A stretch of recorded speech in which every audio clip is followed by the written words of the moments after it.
Hi, this is Greer Hendricks, and I'm here with New York Times bestselling author Lauren Weisberger to talk about her new book, Last Night at Chateau Marmont. Hi, Lauren. Hi. Why don't you tell us a little bit about your book, what inspired you? The book is actually a story about a young married couple, and for the first part of the book, they're a really ordinary young married couple. Lovely, kind of doing their own thing.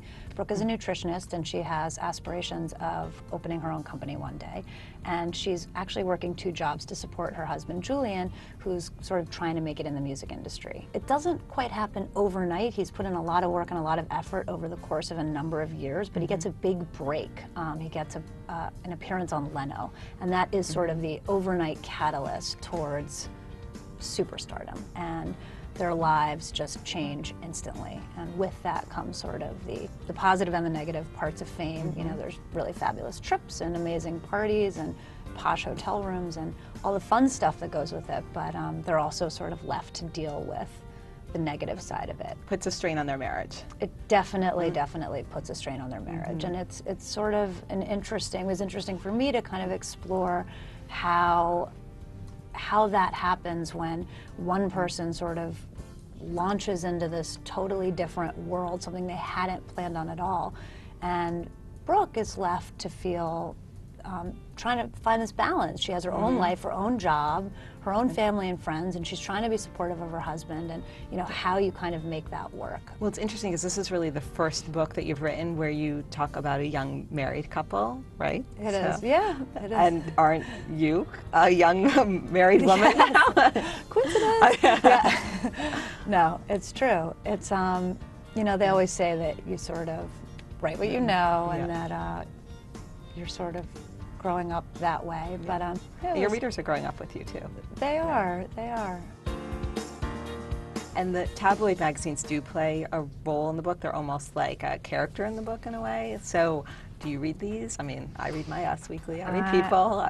Do I read them? I read them. I know. It's humiliating to admit, but there's no question. Those parts required 0 research. You know, I was saving them for a while, thinking I'd have to refer back to like make those kind of fictional articles I was writing about Brooke and Julian realistic, and I never referred to them. Right, one time, right here. But there's just something about it. You know, we joke and we laugh, and this sort of fame culture and this celebrity culture, and it's so abhorrent, but I am fascinated with what these people are doing and why. I don't genuinely care, but I say that, and then I still spend time on the phone with my sister at night talking about them as though they're our friends. Well, I know you've been asked this by other people because we talked about this earlier, but was any of this based on your own experience writing The Devil Wears Prada? Because you were sort of, you know, a normal person, kind of plodding along doing your thing, and then you were really catapulted into a whole different reality after that book went on sale. It was when that all happened with Prada. It was since it was so unexpected, it was really overwhelming in a 99% of the time super positive way, and then a tiny 1% of just terrifying and scary and all those things.